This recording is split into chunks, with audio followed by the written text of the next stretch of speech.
Seja bem-vindo ao podcast do Inova Social. Eu sou Vitor Vasques e hoje vamos falar sobre o potencial dos empréstimos coletivos e os seus impactos sociais.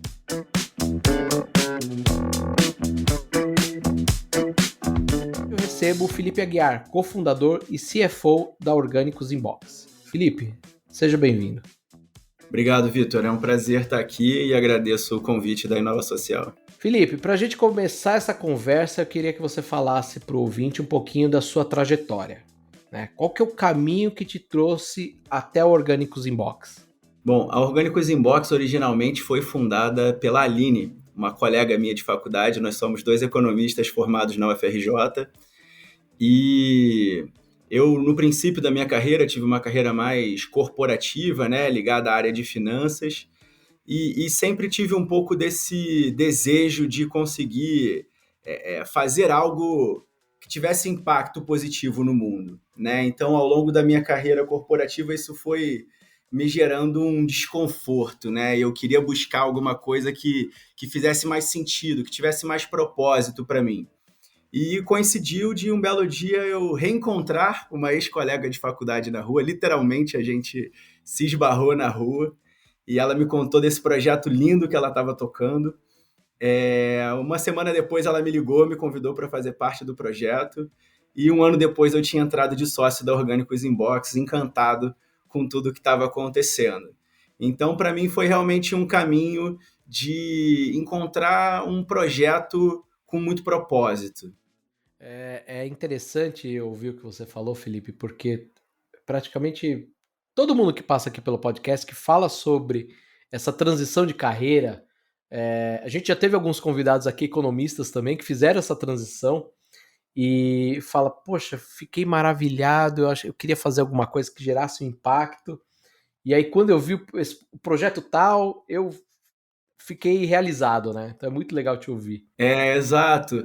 E assim, não necessariamente a alimentação e os orgânicos eram uma bandeira para mim antes, né? Então, foi um processo de transformação da minha própria alimentação, né? Da minha própria conscientização nessa cadeia nova. O que eu tive certeza é que isso gera impacto positivo e fui me educar também sobre a alimentação e sobre os orgânicos. A gente vai entrar agora nesse ponto mais adentro assim do que é isso que você está falando. Mas Beleza. antes eu queria trazer um dado. Segundo a agência pública e o site Por Trás do Alimento, o atual governo aprovou mais de 1.680 produtos agrotóxicos do país.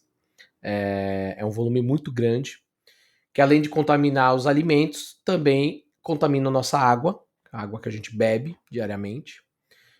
Tanto que, segundo um estudo da Ciságua, só em São Paulo, dando um exemplo, tá? A cidade de São Paulo, foram identificados na água traços de 27 agrotóxicos que foram testados no estudo. Ou seja, os 27 que foram testados foram apresentados na água que a gente consome atualmente. Talvez se tivesse testado mais de 27, mais 30, mais 40, talvez aparecesse lá. Então isso é um ponto muito importante. A gente pensa em agrotóxicos, pensa só em alimentação, mas tem todo um ecossistema, né?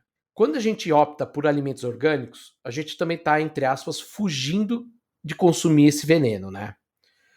Então eu queria que você falasse um pouquinho o que é Orgânicos Inbox e como que vocês vêm atuando nesse cenário, nessa quase que uma luta, né?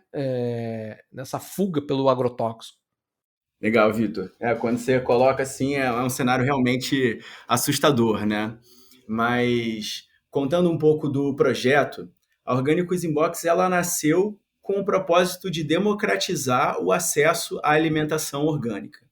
E como que a gente faz isso? Sendo uma plataforma digital de conexão de pequenos produtores rurais, de agricultura familiar, orgânicos, certificados e consumidores urbanos, né? Então, o que a gente entendeu é que existe uma capacidade produtiva gigante no campo, né? E que, na verdade, os produtores eles têm uma dificuldade de escoar essa produção, de ter um canal de comercialização, né? A relação com os supermercados é uma relação muito difícil, muito assimétrica, né, para um pequeno produtor. E, ao mesmo tempo que as feiras sempre foram um local de empoderamento do pequeno produtor, né? Onde ele conquistou esse espaço diretamente com o cliente, tem toda uma pegada hoje de farm to table, né? Que os clientes valorizam também estarem próximos dos produtores, mas ele é um canal muito ineficiente, né? Em termos de volume, em termos de escala. A feira, o dia que choveu, não vende, né? Então, a gente viu que existia uma oportunidade realmente de transformar esse mercado a nível estrutural, né? Quer dizer, é possível desrepresar essa capacidade produtiva que existe no campo se você trabalha nessas barreiras estruturais. E quais são elas, né? Essa uma que a gente falou, do acesso, então o canal, a gente resolveu isso através do e-commerce, né? Então a gente foi muito pioneiro em fazer a feira online, antes de outros aplicativos e isso ganharem corpo. E mais do que isso, num modelo de assinatura. O modelo permite que você, como cliente, tenha tudo que você queira em casa, então você liga aquela chavinha e você garante que você está abastecido, né? Sem, puta, esqueci de fazer a compra, chega em casa tarde, a geladeira está vazia, se alimenta mal. E, por outro lado, a recorrência e a previsibilidade disso facilita muito o planejamento de plantio do produtor. Então, é esse encaixe de modelo que a gente conseguiu estruturar para dar suporte aos pequenos produtores. Quer dizer, a premissa é que já existe uma capacidade produtiva gigante e que o orgânico, uma vez que a gente consiga desrepresar essa capacidade produtiva, isso não precisa ser um mercado de nicho, tá? Então, assim, as pessoas geralmente falam que o orgânico é caro e tudo mais, e que é difícil, mas existe técnica agrícola hoje em que a produtividade do orgânico ela pode ser superior ou equiparável à do convencional. Então, já é possível reduzir barreira de preço, né? Então, é aí onde a gente tem buscado atuar. Quer dizer, ampliando o espaço do orgânico e tirando o espaço do veneno, né? Então, aí eu faço o link com a pergunta que você fez, que é como que a gente pode ajudar nesse processo? Cada vez que a gente incentiva uma alimentação orgânica, ou a cada vez que a gente tem a escolha, né, como consumidor, de comprar de um pequeno produtor, de comprar um alimento orgânico, primeiro a gente não está fazendo só bem a nossa própria saúde, né? Colocando um alimento saudável, seguro, sem veneno na sua casa. Mas mais do que isso, né? Você também está contribuindo para aumentar esse tipo de produção no campo, né? Então, a grande diferença do produto orgânico é que ele não usa substâncias químicas. Além disso, ele garante outros tipos de garantias sociais, como relações dignas de trabalho, porque nem isso é óbvio dentro do universo que a gente vive hoje, né? Então, você garantir relações dignas, um comércio justo, também faz parte dessa certificação orgânica. E no âmbito ambiental, você garante que a produção não está usando as substâncias químicas e que, portanto, não contaminam os solos, não contamina o alimento que vem para a nossa casa e os lençóis freáticos que, por último, vão chegar lá na água de São Paulo, que você deu o exemplo, né, Vitor?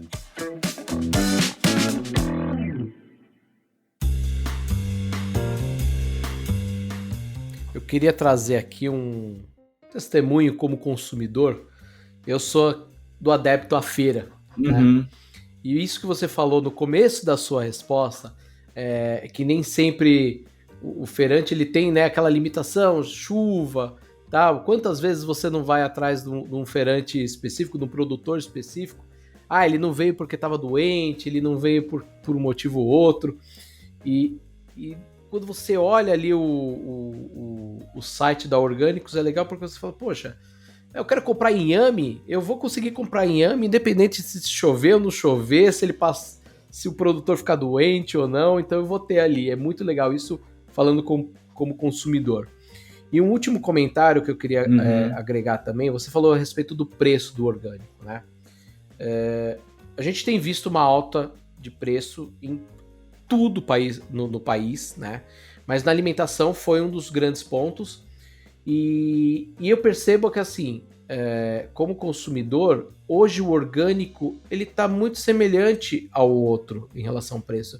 Então acho que já foi um pouco essa época onde que o nosso orgânico era muito caro para comprar. Hoje não vale a pena. Hoje vale mais a pena você partir para orgânico por tudo isso que você falou agora, e porque o preço está ali praticamente o mesmo de qualquer outro que use um volume de agrotóxico absurdo aí que a gente sabe.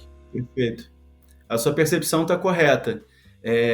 Quanto mais maduro um mercado, né, assim, a gente tem comparativos, né, com o mercado lá de fora, Estados Unidos e Europa, e a diferença de preço do orgânico para o convencional é muito menor do que a que existe no Brasil, por exemplo.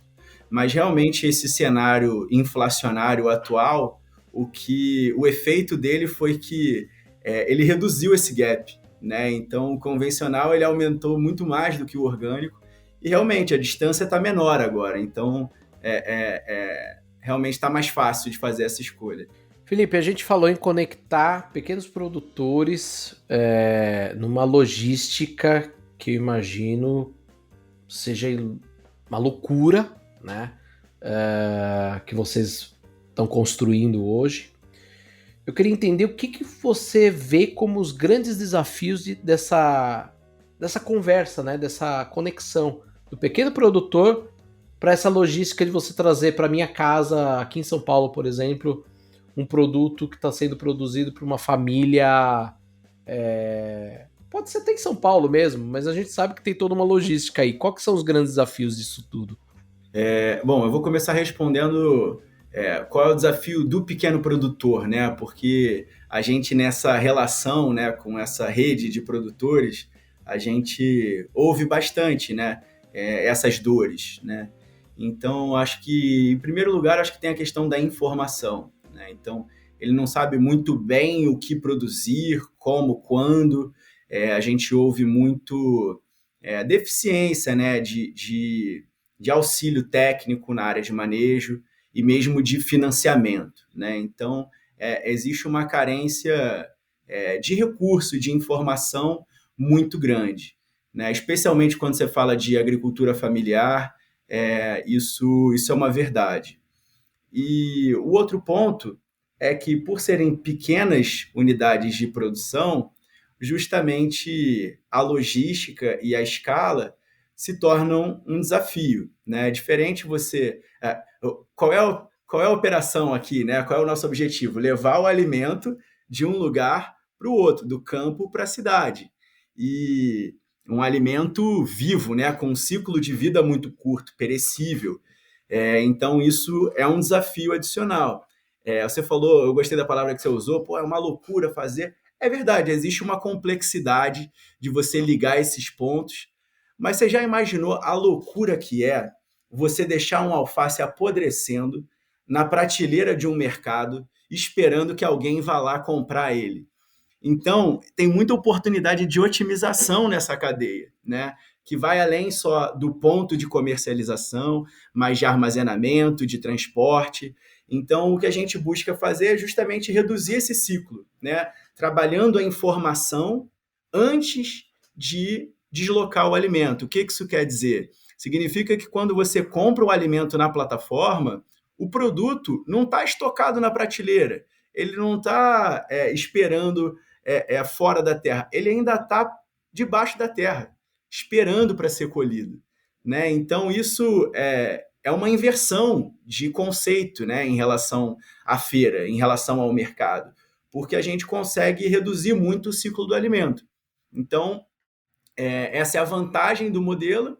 Agora, a loucura, né, a logística de você ligar várias unidades de baixa produção, né, cada uma delas, e conectar isso num hub logístico, de fato, é um desafio de ganho de escala, né? Então, quanto mais a gente consegue expandir esse mercado e trabalhar com uma rede mais robusta de produtores, mais a gente também consegue vencer essas barreiras de escala logística. Felipe, só para eu entender, hoje o pequeno produtor ele leva até vocês ou vocês coletam no pequeno produtor? Como que funciona isso? Tem os dois modelos, né? A gente tem hoje dois centros de distribuição, um no Rio, um em São Paulo. Então, muitos produtores levam o alimento até a gente e a partir daí a gente assume a responsabilidade do processo, né? Fazendo a separação, uma triagem de qualidade, montagem dos pedidos e do nosso CD para frente, a gente também faz a gestão desse delivery last mile, fazendo a entrega porta a porta, né? E você receber na sua casa. Mas tem muitas regiões produtoras em que a gente consegue ajudar a organizar também esse frete que vem, né? Então a gente consegue buscar também de algumas regiões. É muito caso a caso. Eu comecei chamando esse podcast do potencial dos empréstimos coletivos. E aí quem está nos ouvindo aqui deve estar perguntando, tá, mas até agora vocês só ficaram falando de orgânicos. Onde está o empréstimo coletivo, né? Recentemente, vocês foram uma das duas organizações selecionadas para a plataforma de empréstimo coletivo da Citaui. Aqui, antes da gente continuar, eu quero fazer um aviso para quem está nos ouvindo. Se você ficou curioso para saber mais o que é a plataforma de empréstimo coletivo, eu sugiro que você ouça o nosso episódio número 82, Investimento com Impacto através do empréstimo coletivo, onde eu conversei com o Bruno Girardi, gerente de investimento de impacto da Citaui, sobre a plataforma, que a gente vai falar agora, que vem levantando fundos para organizações de impacto. Lembrando que todos os links comentados nesse podcast, tanto da Orgânicos Inbox quanto desse podcast número 82, eles estão na descrição do episódio. Felipe, voltando para o nosso papo. Qual que é a importância de ter sido selecionado para a plataforma de empréstimo coletivo? E, claro, o que vocês pretendem alcançar com ela? Eu acho que, em primeiro lugar, a plataforma ela atua como um grande validador do negócio, né? Não só em termos de análise de crédito, né, de robustez financeira, de solidez, mas também atestando o impacto positivo que a organização gera. Então, ter essa aprovação, né, esse selo da Cital, e para a gente faz muita diferença em poder trazer confiança para o que a gente tem feito e que as pessoas de fora percebam isso também, né? Então, eu acho que, em primeiro lugar, é isso. Em segundo lugar, a gente aprendeu também a gostar muito dessa tese do crowd, né? A gente acredita no poder da rede para gerar transformação. Esse é o modelo, né? Consumidores tomando atitudes conscientes, produtores se organizando, que a gente consiga conectar isso através de uma plataforma. Então, o conceito por trás é o conceito de rede. E ele existe no crowdfunding também, né? A gente está participando dessa 10ª rodada da Citaui, mas a gente teve a felicidade de já ter participado da primeira rodada de captação de recursos da plataforma. E foi onde a gente sentiu esse gostinho do crowdfunding. Então, ao invés de pegar um empréstimo bancário qualquer numa instituição financeira, porque o recurso ele também é importante, eu vou chegar lá, mas a beleza está justamente em você conseguir conectar com pessoas que acreditam na causa, né? que visualizam o mesmo propósito, que podem se beneficiar juntos desse processo, seja através da conscientização, seja sendo remunerados a juros atrativos também, mas colocar seus recursos em prol de uma causa. Então, eu acho que essa conexão com outras pessoas que acreditam no mesmo propósito é muito poderosa. Eu acho que esse é o principal motivador da gente ter buscado esse formato de operação, né? E, claro, no final do dia chega o recurso, que é fundamental para que a gente possa continuar causando o impacto que a gente causa, né? Então, a expansão da operação, você conseguir estruturar, você conseguir criar escala, né, como a gente estava falando, exige um investimento e que é muito difícil você conseguir estruturar isso sem um recurso externo. Então, o recurso financeiro tem esse potencial de alavancar os resultados, né? Alavancar investimento, investindo em escala de operação, investindo em impulsionamento comercial para a gente atingir mais estabelecimentos e mais famílias, e com isso acelerar esse processo de crescimento e acelerar o impacto que a gente tem o potencial de causar. E é legal, Felipe, a gente vê esse tipo de plataforma porque a gente tem um investidor ali, porque no final das contas também tem né, o investidor na outra ponta que está investindo o valor aí e tendo um retorno de 16% ao ano, né? Mas é legal ver que esse investidor ele acredita na causa, né? Então a gente está fazendo essa conversa aqui também para mostrar para o investidor um pouquinho mais da causa daqueles que acreditam realmente. Então aqui a gente está falando dos orgânicos e é muito legal ver o investidor quando ele realmente acredita naquilo e não só o investidor tradicional, você que é da área de economia, que deve conhecer bem, que ele coloca o dinheiro numa empresa e ele não acredita naquilo, ele só quer saber o quanto que vai dar de retorno para ele e acabou, né? Nem quanto impacto vai gerar aquele projeto, aquela empresa ou tudo mais. Então é muito legal ver esse outro perfil. Quando você falou do crowd no início da sua resposta, eu fiquei lembrando desse ponto que eu acho que é muito legal. Eu vou colocar um investimento na Orgânicos Inbox, não só porque eu quero ter um retorno anual, mas também porque eu acredito naquele projeto, né? Isso que é interessante. Uhum. Eu sou um super entusiasta desse formato de investimento de impacto e eu gosto muito da analogia com o consumo consciente, né?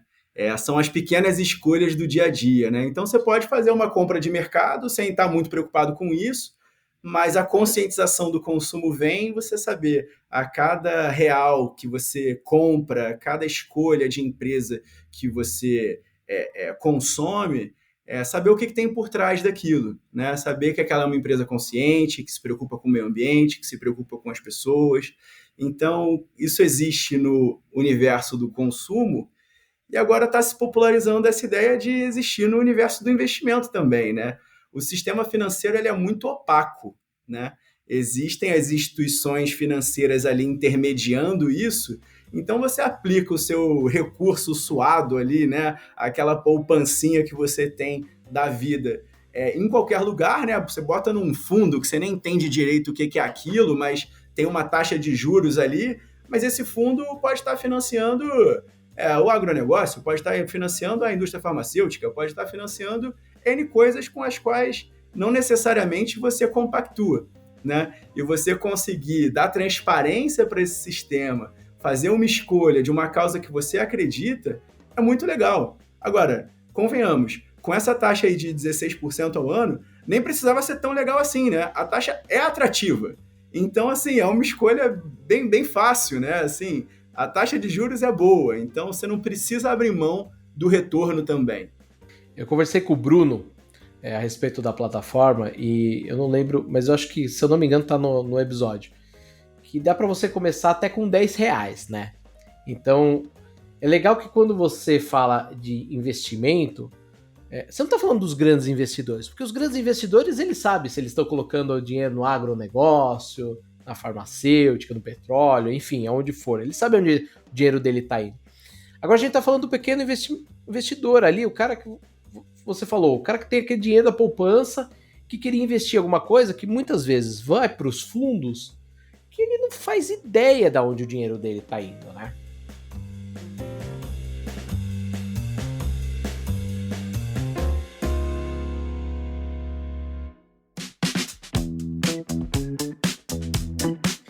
Quando a gente fala de dinheiro, quando a gente olha para a plataforma de empréstimo coletivo aí da Citaui, a gente vê que eles colocam dentro de um plano de retorno o prazo de 36 meses.